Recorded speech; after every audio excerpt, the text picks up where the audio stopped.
أنا بنت كل ما بيتقدم لها عريس بيطفش بسبب اللي عمله فيها أخوها.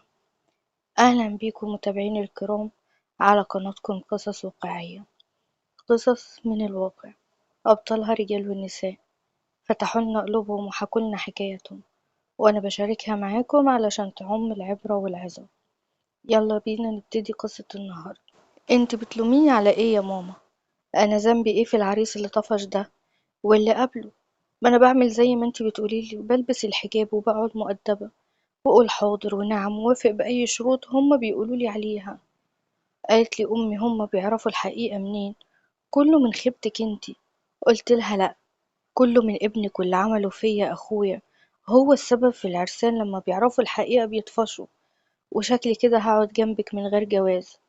هو مين هيتجوز واحدة زيي بعد اللي ابنك عمله؟ قبل ما احكيلكم حكايتي هعرفكم بنفسي. أنا اسمي نهال، والنهاردة جيت أحكي لكم حكايتي، بس قبل ما أكمل ما تنسوش تصلوا على النبي. أنا عندي 20 سنة عايشة مع أمي وأخويا شريف اللي أكبر مني ب10 سنين، بس أبويا توفى وأخويا هو اللي بيصرف علينا. في يوم كنت واقفة ورا باب أوضتي وسمعت أمي وهي بتقول لأخويا: هي هتبقى مع حد غريب؟ دي هتبقى هي وصحابها يا ابني. بقولك ايه، أنا موافقة إن هي تطلع معاهم خلاص علشان خاطري. قال لها لأ، وأنا قلت لأ يا أمي، أختي مش هتروح تتفسح وتتمسخر، مش كفاية الصرمحة بتاعت المعهد اللي دخلته؟ أنا راجل بغير على أهل بيتي، وأختي تقعد في البيت وبس. قالت له دي ما بتروحش المعهد غير في الامتحانات عشان خاطر المصاريف والظروف، وهي كبد عليها قاعدة في البيت على طول، ولا بتشوف حد ولا حد بيشوفها. يرضي مين بس ده يا ابني؟ هي عايزة تطلع تشوف مين بقى البنت دي؟ البنت ليها قعدة البيت وبس، وبعدين هي جابت منين فلوس أصلا علشان تتفسح بيها مع أصحابها؟ قالت له دي لما خالتك كانت عندنا اديت لها قرشين توسع بيهم على نفسها، معلش سيبها وخليها تطلع مع أصحابها. قال له النبي يا انتي طيبة وعلى نياتك، البنت دي عقربة وبتضحك عليكي بكلمتين. انتي يا بنت تعالي هنا. طلعت من اوضتي بسرعة وقفت قدامه وانا خايفة. قلت له ايوه يا ابي، في ايه؟ قال لي معاكي فلوس وعايزة تروحي تتفسحي بيها كمان؟ قلت له ده هما 300 جنيه كانت مديهم لي خالتي، وبعدين انا واصحابي هنروح نقعد في مكان هادي وكلنا بنات في بعض وبس. قال لي بصي، هي كلمة ومش هتنيها، تدخلي تجيبي الفلوس من جوه وتنسي انك تطلعي وتتفسحي، لما تبقي تتجوزي يبقى تفسحي مع جوزك. قلت له انت بقى عايز الفلوس في ايه؟ انا مديهم لي خالتي. قال لي وخالتك دي لما بتيجي تاكل وتشرب هنا من فلوس مين يعني؟ مش من فلوسي؟ هاتي بقى الفلوس من جوه وبلاش تكتري معايا في الكلام. امي قالت لي اسمعي كلام اخوك يا بنتي، علشان خاطر ادخلي يا بنتي هاتي له الفلوس، هاتيها له من جوه. وفعلا دخلت وجبت له الفلوس وحطيتها قدامه على الترابيزه، ودخلت اوضتي وفضلت اعيط. تاني يوم هو نزل على شغله وانا طلعت على السطوح، وكانت قاعده صاحبتي ريهام. قالت لي ايه يا بنتي بقى، ساعة بكلمك ومستنياكي هنا علشان تطلعيلي. قلت لها معلش يا ريهام، اخويا كان تحت ومعرفش ايه اللي اخره النهارده وخلاه يصحى متاخر كده وراح الشغل متاخر. قالت لي ما هو من سهرة امبارح، تعب الراجل كتر خيره. بكلمك على الموبايل مش بتردي. قلت لها اخويا بقولك ما يعرفش ان انا معايا موبايل، فدايما عاملاه صامت لحسن يشوفه، وانا مش ناقصه مشاكل او ياخده مني. قوليلي، هو انتي تقصدي ايه بكلامك ان اخويا كان سهران امبارح؟ هو انتي تعرفي كان سهران فين؟ قالت لي الكلام ليكي اهو ما يطلعش بره. ايوه اعرف ان اخوكي كان سهران فين امبارح، وبقاله فترة كبيرة كمان بيسهر عندنا في الشقة اللي قدامنا بتاعت البنت دي اللي اتطلقت. قلت لها انتي بتهزري، مش كده؟ اخويا ده عامل علينا شيخ في البيت، ده منعني اقف حتى في البلكونة يقوم يعمل كده من ورانا. استغفر الله العظيم يا رب. قالت لي بقولك ايه، الكلام ده ما يطلعش بره، انا بقولك اهو بس عشان تعرفي حقيقة اخوكي. المهم، هتخرجي معانا؟ قلت لها لا مش هخرج، هو مش موافق، حتى الفلوس اللي كنت هطلع بيها معاكم اخدها مني. قالت لي مش عارفة اقولك ايه، خلاص تتعوض المرة الجاية. ادي المذكرات اهي بتاعت المحاضرة اللي فاتت علشان تذاكري وما تفوتكيش حاجة. قلت لها انا مش عارفة اشكرك ازاي، بس هنزل انا بقى لحسن حد يشوفني ويقول لاخويا، وابقي سلميلي على البنات لحد ما اشوفهم. نزلت وقعدت اذاكر، وبالليل كنا قاعدين نتعشى، وشريف اخويا بصلي بهدوء وقال لي بقولك ايه يا ماما، البنت دي متقدم لها عريس، ولد صاحبي كده شغال معايا في المصنع، ولد جدع ومتربي، بس كان متجوز قبل كده وعنده بنت ومراته مطلقة ومعاها بنتها. قالت له أمي ليه يا ابني نرمي أختك لواحد ليه سابقة، دي لسه عيلة صغيرة. قال لها مين دي اللي عيلة صغيرة، احنا نضحك على بعض، البنت كملت 20 سنة، واللي قدها في السن متجوزين ومعاهم عيال كمان. قالت له اللي قدها دول يا دوب بيفكوا الخط، أختك لو كنت سبتها تختار الكلية اللي هي عاوزاها وأخدت حقها في التعليم كان زمانها دلوقتي ما شاء الله في طب ولا في هندسة. قال لها أنا بقى خروف قاعد في البيت، أختي طالعة داخلة كل يوم. قلت له هو كل اللي بيطلع بنته تتعلم ويديها حقها وما يظلمهاش يبقى خروف؟ انت فاهم الرجولة غلط قوي. قال لي وانتي بقى يا روح امك اللي هتعلميني ايه هي الرجولة؟ اتفضلي يما، هي ما طلعتش من البيت وبترد عليا الكلمة بكلمة. قالت له ما تقصدش يا ابني، وبعدين هي معاها حق، البنات تطلع تتعلم ويبقوا احسن بنات في الدنيا، والناس بتحلف باخلاقهم. قعدة البيت يعني هتضعف شخصية اختك وتدفنها بالحياة. خلاصة الكلام يما، موافقين على العريس ده اكلمه واخليه يجي يشوفها ولا لا؟ ويكون في علمكم الراجل ده عنده شقة تمليك وعايش لوحده، يعني لا حما ولا سلفة. أمي قالت له أختك لسه عيلة صغيرة وما جاتلهاش جوازة مرتاحة، مش هخليها تتجوز، خلي صاحبك يشوف له واحدة مناسبة ليه. هنا أنا اتكلمت، قلت له بقولك ايه يا شريف، منار اللي اتطلقت من كام شهر دي حلوة اهي وصغيرة وقاعدة لوحدها في بيت أبوها، خليه يتجوزها، ولا انت ايه رأيك؟ قال لي هو حر يختار اللي هو عايزها، انا هشتغل له خطبة ولا ايه؟ اهو مش مكمل اكل، ده انتوا تسدوا النفس منكم لله. قال كلامه وانا ضحكت في نفسي لانه اتعصب اول ما جبت له سيرة منار، معنى كده ان كلام صاحبتي صح. وبعد شوية كان رايح شريف لبيت منار، وقبل ما يخبط على الباب طلعت صاحبتي وشافتهم وقالت له هي مش موجودة، لو انت يعني جاي عندها فهي مش موجودة في شقتها. قال لها انت ريهام صاحبة اختي مش كده؟ قالت له ايوه. انا لا، انت لو عايز تستنى تعالى اتفضل عندنا لحد ما تيجي. قال لها لا انا مش عايز ازعجكم انتي واهلك. قالت له مفيش حد عندنا، ده يا دوب قاعدة انا وابويا، اما امي الله يرحمها من زمان، ابويا تعبان وعلى طول نايم. قال لها ألف مليون سلام عليه، ده أنا كده أدخل وأطمن. ودخل فعلا، وبعد شوية كان قاعد على السرير بيشرب السيجارة بتاعته، قعدت ريهام جنبه وحطت قدامه صينية عليها فاكهة. قالت له هو ده اللي انت كنت بتيجي عند منار علشانه؟ بس تصدق انت طلعت طيب وحنين، اختك كانت مفهماني غير كده خالص. قال لها هو انتي واختي اصحاب لدرجة انها تحكيلك عليا وعلى اسرار بيتنا؟ قالت له اختك دي هبلة وبيضحك عليها بسرعة، وعشان كده انا بعرف اسحب منها الكلام، وانا اصلا مصاحباها علشانك، علشان اعرف اخبارك منها. قال لها طيب انسي بقى، انسي اختي وانسيني خالص يا حلوة، واقسم بالله لو عرفت انك جيتي بيتنا او كلمتي اختي انا هفضحك. قالت له الله، وايه النغمة الوحشة دي، ما احنا كنا حلوين من شوية، ايه اللي غيرك كده؟ قال لها لان سيرة اختي جت في الموضوع، وانا محبش سيرة اختي تتذكر في اي موقف، لان هي اغلى وانضف من ان واحدة زيك حتى تجيب سيرتها على لسانها.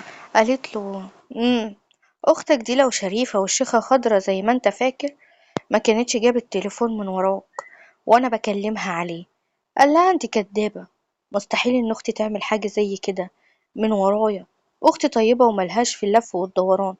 قالت له طيب انا هسمعك بنفسك صوتها وهي بتكلمني من الموبايل بتاعها، ايه اللي جايباه من وراك؟ مسكت التليفون في الوقت ده ورنت عليا، انا كنت قاعدة بذاكر. قلت لها ايوه في حاجة ولا ايه؟ قالت لي غريبة، رديتي علي على طول. أنا فكرتك مش هتسمعي التليفون كالعادة وعاملاه صامت وخايفة من أخوكي. قلت لها لا، أخويا مش في البيت أصلا، أنا قاعدة بذاكر والمحاضرات اللي أخدتها منك النهاردة والتليفون قدامي أهو. قالت لي طيب خلاص يا حبيبتي، أنا بس كنت بطمن عليكي، كملي مذاكرة وأنا رايحة أنام، تصبحي على خير. قفلت معاها وما كنتش فاهمة أصلا هي كلمتني ليه. فضلت أذاكر لحد ما فجأة باب الأوضة اتفتح عليا ودخل شريف وهو متعصب. مسكت التليفون وخبيته ورا ظهري. قلت له في ايه، مش تخبط قبل ما تدخل؟ قال لي ايه اللي انت مخبيه ورا ظهرك؟ طلعيه ومش هقولك تاني. قلت له مفيش حاجة، مفيش حاجة اصلا، لو سمحت اطلع بره وسيبني اذاكر. قرب مني ومسك ايدي اللي فيها التليفون واخده مني وقال لي ما طلع في حاجة اهو. مين بقى اللي جابهولك؟ ندهت لماما وقالت له، قال لي اخرسي خالص، امك واخدة العلاج ونايمة ومش هتحس بأي حاجة.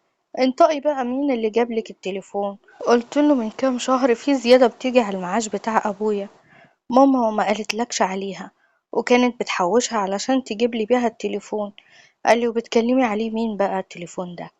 قلت له والله العظيم ما بكلم غير صحابي، حتى افتحه بنفسك وشوف أنا بكلم مين. قال لي ما أنا هشوف وأكسر التليفون ده على دماغك علشان بعد كده تفكري مليون مرة انتي وأمك قبل ما تعملوا حاجة من ورايا. قال لي كلامه وقفل الباب علينا.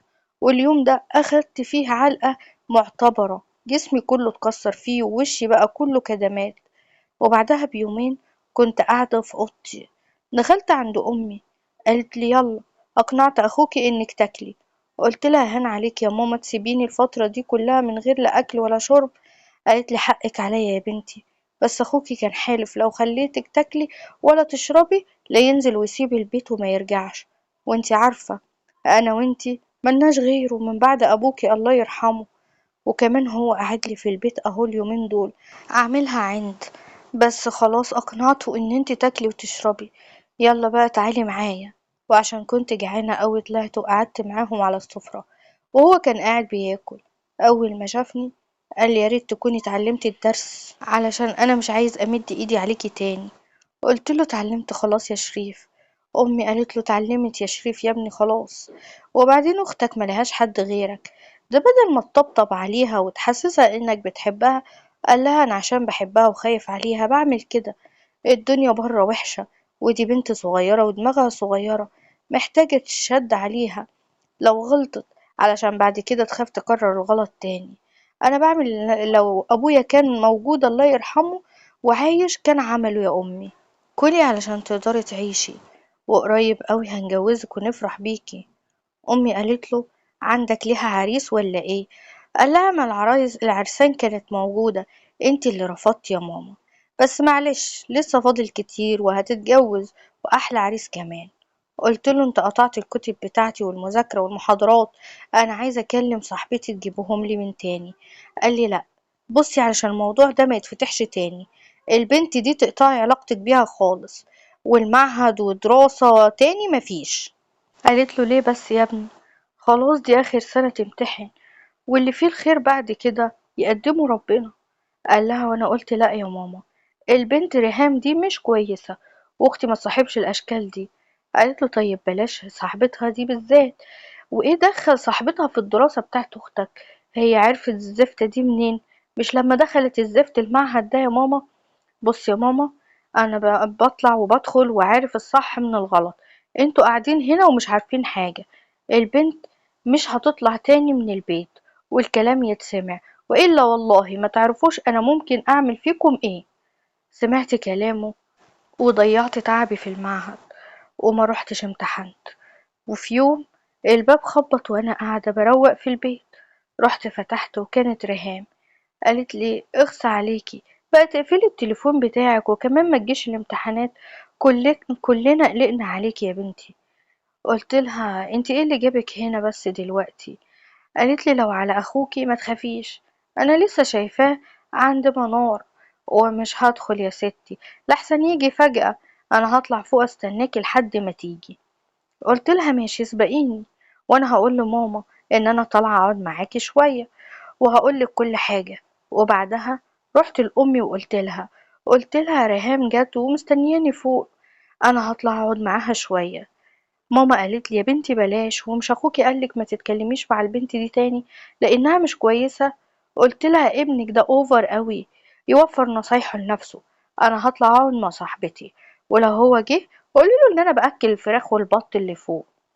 طلعت فعلا فوق وما لقيتهاش، افتكرتها مشيت، ولسه همشي لقيت ولد طالع من عشة الفراخ، أول مرة أشوفه. قال لي ايه الحلاوة دي كلها، تعالي الأوضة دي محدش هيشوفنا. قلت له انت مين يا جدع انت، وايه اللي طلعك السطوح بتاعتنا؟ قال لي جرى ايه، جرى ايه، انت هتستهبلي ولا ايه؟ مش انا طالع عشانك، وانت بنفسك اللي قايلالي اطلعلي فوق. وقبل ما ارد عليه ظهر شريف أخويا اللي سمع كلامه.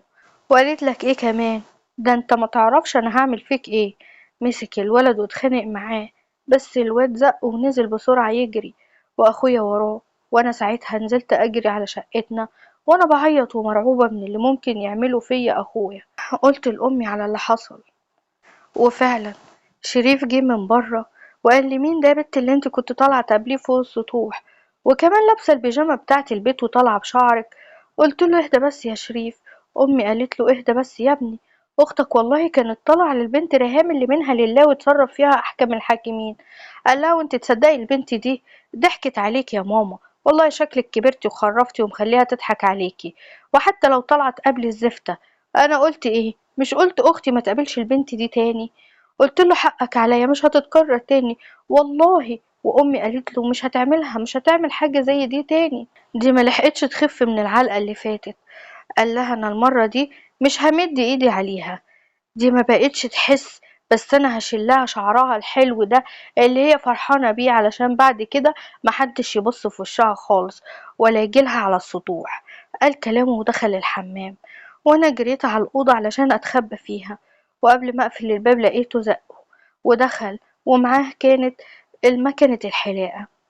جت أمي تبعده عني وزقها وقفل الباب، وبكل شر وغضب قال لي دلوقتي هعاقبك على اللي عملتيه يا رخيصة، ياللي بتجيبيلي الولاد لحد البيت.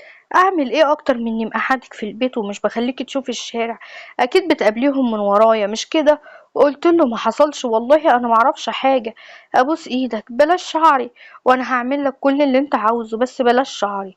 قال لي خرسي، عارفة لو نطقتي بحرف واحد هتبقى رقبتك. وبعد شوية طلع من عندي، وأمي دخلت بسرعة لقيتني قاعدة على السرير، وراسي معلهاش شعر خالص ولا شعرة واحدة، كله مرمي على الأرض. لطمت على وشها وقالت له ليه يا ابني كده بس، ده انت كده وقفت حالها، البنت مش هتلاقي حد يرضى بيها وهتبور. قمت وقفت على المراية وبصيت لنفسي، وانا شبه الأولاد وأكتر حاجة بحبها وبتحبها أي بنت في شكلها. أنا اتحرمت منها بسبب أخويا، وقعدت على الأرض وأنا بعيط، ودخلت في حالة نفسية وحشة قوي، وكنت دايما قاعدة في أوضتي ما بقابلش حد. أما ريهام فرح لها أخويا وقالت له هتفضل واقف على الباب كده، تعالى ادخل مفيش حد غريب.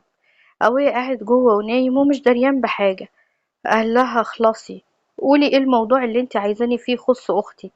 قالت له جايباك علشان اقولك ان مش انا اللي تاخد منها مصلحتك وترميها، انا رديت اللي انت عملته فيا في اختك، هي الناس ما تعرفش حاجة، بس كفاية اللي انت حسيت بيه لما عرفت ان معاها واحد على السطوح، وهي يا حرام بريئة وما عملتش حاجة. قولي هو انت صدقت ان هي بريئة ولا عملت فيها ايه؟ قال لها وحياة امك ما تعرفي انا هعمل فيكي ايه يا بنت انتي، وحق اللي عملته في اختي هيترد فيكي وهتشوفي. قال كلامه وسابها ومشي. اما انا فكنت عند امي، قالت لي يا بنت قومي حطي حاجة على راسك واطلعي علشان تقعدي مع العريس وامه بره. قلت لها هو العريس وامه يا ماما يعرفوا ان انا قرعة وان ابنك شال شعري كله؟ قالت لي بكرة شعرك يطلع تاني، تعالي يلا علشان تقابلي الناس. لبست وطلعت وقعدت معاهم، وكان العريس كويس ومن عيلة محترمة، واتفقنا على ميعاد قراية الفاتحة. وبعدها بيومين دخل اخويا وهو متعصب، قال لي خد يا بت انت هنا. قلت له في ايه، انت قلتي لمين على اللي انا عملته فيكي، انطقي. قلت له ما قلتش لحد. أنا ما بطلعش الشارع ولا حتى البلكونة، وانت عندك أمك أهو، اسألها. قالت له أمي في إيه يا ابني مالك؟ مالك بس ومالها؟ ما تسيبها في حالها بقى. هي عملت إيه أختك؟ ما هي في حالها أهي. عارف لو عملت فيها حاجة تاني لكن رقع بالصوت وخلي اللي مشتري يتفرج عليك. قال لها اسكتي بقى يا ولية وافهمي أنا بتكلم في إيه. عريس الغفلة اللي خلاص متفقين معاه على كل حاجة جه النهاردة وقال لي إن احنا ضحكنا عليه وإن أختي قرعة.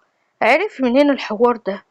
قالت له من صوتك العالي، والحيطان ليها ودان، والجيران كلهم عرفوا اللي في أختك ده بسببك، بسببك انت.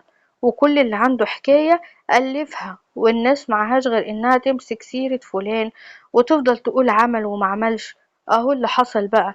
المهم يعني العريس فضى معايا الموضوع، ربنا يرزقها بالأحسن منه. جهزولنا الغدا علشان أنا واقع من الجوع. دخل جوه وأنا قلت لأمي بقولك إيه يا ماما، جهزيله انتي الأكل لأن أنا مش طايقاه ولا طايقة أشوف وشه، ربنا ينتقم منه دنيا وآخرة. قالت لي استغفر الله العظيم يا رب، ربنا يهديكي انتوا واخوكي على بعض، ده انتوا عبطوا وما تعرفوش ان مالكمش غير بعض. عدى شهرين وكنت قاعدة في أوضتي، سمعت أمي بتتكلم مع أخويا وقال لها مش أنا قلتلك البنت الزفتة دي بنت مش كويسة وكنت خايف على أختي منها؟ أمي قالت له منها لله، كفاية إن لبستها مصيبة وكانت سبب في اللي انت عملته في أختك. قال لها ربنا جاب لها حقها، البنت دي مش كويسة وبتدخل العيال بتوع الحتة عندها، واحد ابن حلال بلغ عنها بوليس الآداب وراحت في 60 داهية. قالت له استغفر الله العظيم يا رب، ربنا يبعد عننا الناس دي، احنا غلابة وفي حالنا. قال لها غارت من وشنا عشان بس تعرفي الهبلة اللي جوه دي لو بأس عليها فده خوف مني، دي أمانة في رقبتي وأنا لازم أحافظ عليها. الدنيا بره كلها فساد وأنا لازم أحمي أختي، بس البنت بقت كرهاني، ولا بتقعد معايا ولا بتتكلم معايا ولا بتبصلي كده زي ما يكون نفسها تخلص مني. قالت له حقها يا ابني، صعبان عليها نفسها، الناس كلها بقت عارفة انها يعني انت شلت لها شعرها بسببك، العرسان بقت تطفش منها مع انها احلى بنات الحتة كلها ومؤدبة، انت بس عصبيتك خلتك تخسر محبة اختك. قال لها بكرة شعرها يكبر وتتجوز وتنسى كل ده وتفهم ان كنت بحافظ عليها. انا هطلع بقى علشان عندي مشوار مهم، وبالمناسبة في جماعة جايين يشوفوها بكرة، هما مش من الحتة، هما من حتة جنبنا. قالت له طيب يا رب المرة دي بقى تصيب والجوازة تتم، ولو على شعرها تلبس باروكة لحد ما يطول تاني. ايه راسها بدأت ترجع تاني يعني. قال لها والله كلامك يضحك يا ماما، شكلها وهي شبه كده يضحك اكتر. قالت له ليك نفس تضحك؟ البنت حالتها بقت زي الزفت من يومها وانت بتضحك. قال لها بكرة تنسى يا ست الكل، همشي انا بقى واحتمال كمان اتأخر، ما تقلقوش عليا. قال كلامه ومشي، وامي كمان دخلت نامت، وانا اخدت حجابي وطلعت من الشقة، رحت للشقة اللي تحت مننا، وكانت محامية ساكنة هي وجوزها واولادها. اول ما خبطت على الباب وفتحت لي جوزها قال لي اهلا وسهلا، انتي نهلة بنت ام شريف اللي ساكنة فوق مننا مش كده؟ قلت له ايوه، ممكن اقابل الاستاذة لو سمحت؟ قال لي طبعا اتفضلي، ده انت ابوكي كان حبيبنا الله يرحمه وكان ليه جمايل كتير على الحتة كلها، تعالي استنيها هنا وهي شوية وطالعة. قعدت في الصالة وانا ببص على الشقة اللي كانت مفروشة بفرش غالي كأنها شقة حتة من الجنة، ومش شقة في الحتة بتاعتنا، بس هما فعلا ناس محترمين جدا وفي حالهم. طلعت بعد شوية المحامية اللي عندها 40 سنة وقالت لي أهلا بيكي نورتينا.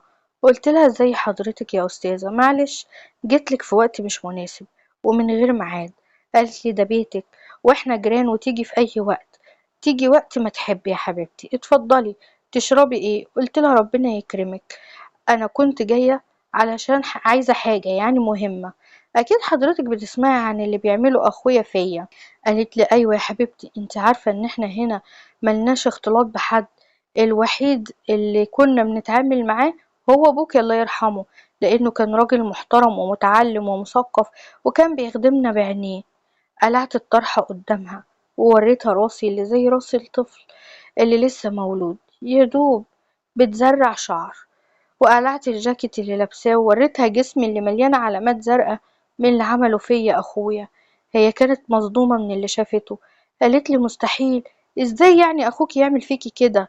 طب انتي عملتي ايه لكل ده؟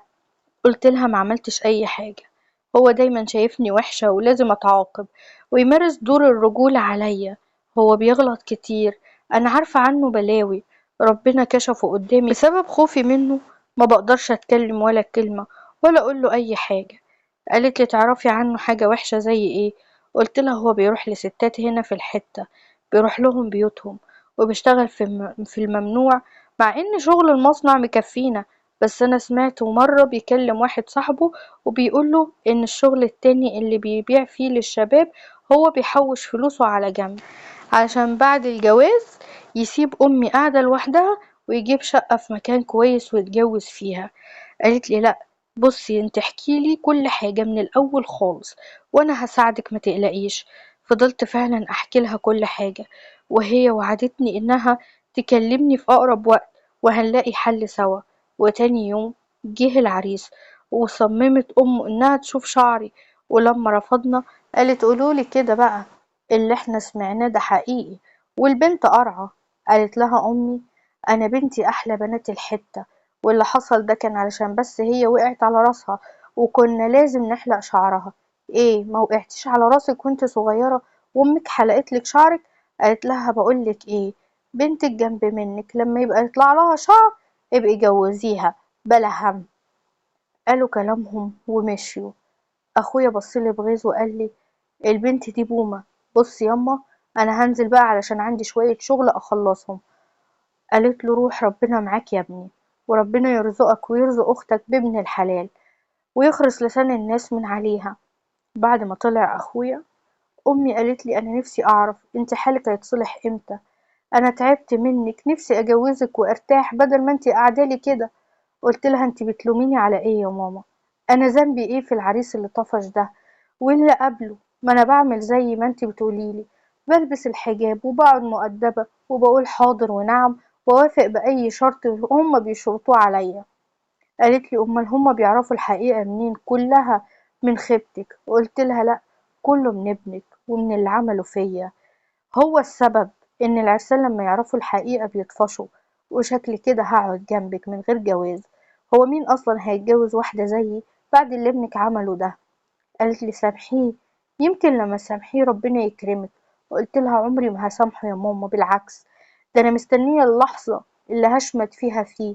انا كل ما ببص في المراية ما بعرفنيش، كسرني وحرمني من اكتر حاجة كنت بحبها ومن غير ذنب، فاكرني زيه بروح للحرام واعمله. انا مش هسكت على كل ده، كثرة نفسي بحس بيها مع كل مرة بيجي فيها عريس يتقدم لي. هرد كل حاجة، هرد له وهاخد حقي وهتشوفي وهخليه يقع في شر أعماله.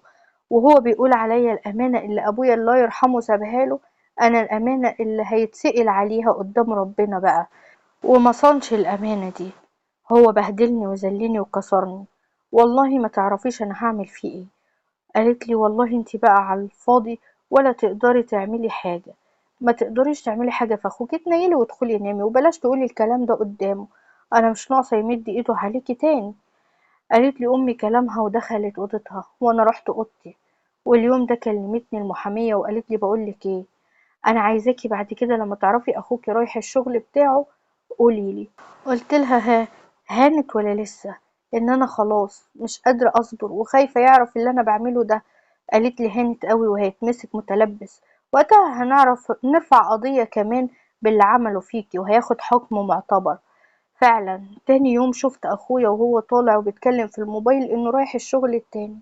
كلمت المحامية وقلت لها، وفعلا اتقبض عليه. رحت القسم انا وامي وانا طايرة من الفرحة. اول ما شفت جنبه العسكري وهو متكلبش ووشه مليان كدمات ضحكت وقلت له ما تتصورش انا فرحتي عاملة ازاي النهاردة. قال لي فرحتك انت فرحانة فيا يا بنت؟ امي قالت لي اسكتي يا بنت اسكتي، مش قصدها، احنا نقوم لك محامي يا حبيبي. قلت له مش هقوم محاميين، بالعكس ده انا هرفع عليك انا كمان قضية وهعترف عليه ان انا بسمعه بيشتغل في الشغل ده وانا اصلا اللي بلغت. ومش بس كده، حق اللي عملته فيا السنين اللي عدت من بعد ما ابويا راح هدفعك تمنه، مش هتخرج من هنا غير على قبرك. قال لها شايفة بنتك يا ماما كله منك، دي مش تربيتك انتي، ما سبتنيش اربيها. قالت له لا انت ربيت بطريقتك ودي النتيجة. قسوتك عليا هي اللي قلبتني عليك كده وخلتني اعمل فيك كده. وبعدين ما انت كنت ماشي في الحرام تروح عند دي وعند غيرها، كنت خايف من ايه؟ خايف على ايه؟ خايف اللي بتعمله في بنات الناس يترد فيا؟ وشغلك الحرام ده هي دي اخرته انك تتحبس لحد ما تعفن. يلا بينا يا ماما ما بقاش يلزمنا خلاص. اخدت امي ومشيت واحنا طالعين من القسم امي وقعت من طولها، وللاسف ملحقناش امي اتوفت من صدمتها في ابنها ومن اللي عملته فيه واللي انا عملته فيه يعني. بقيت عايشة لوحدي بمعاش ابويا. اخويا اتحكم عليه بمؤبد بسبب الكمية اللي كانت معاه. الحاجة الوحيدة اللي كانت معكنين عليا امي. بقيت ادعي ربنا انها تسامحني، بس ما كانش في ايدي حاجة ان انا اعملها غير اللي انا عملته. بعد سنة اتجوزت اخو المحامية وكان مهندس، وخلاني اكمل تعليمي وحياتي اتغيرت خالص، وبقيت بخرج واعيش حياتي واهتم بشعري لحد ما كبر من تاني. واللي خسر هو اخويا لانه اتبع شيطانه وخسر كل حاجة بسبب تفكيره الغلط. عايزاكم تقولولي هل التصرف اللي انا عملته ده صح ولا غلط؟ انا اللي حاسس في قلبي قوي واللي واجعني امي اللي بدعي ربنا انها تكون سامحتني. حبايب قلبي الحلوين، ما تنسوش تعملوا لي اشتراك وتفعلوا الجرس لو بتحبوا القصص اللي تمس القلب بجد. يلا كلكم شاركوا القصة مع اللي بتحبوهم ولكل أصحابكم، يمكن توصل لحد محتاجها وياخد منها العبرة والعظة، علشان التربية عمرها ما كانت بالقساوة. شكرا ليكم لأي حد فيكم وصل معايا لغاية هنا. شكرا انكم اديتوني شوية من وقتكم. نتقابل في قصة جديدة، والسلام عليكم ورحمة الله وبركاته.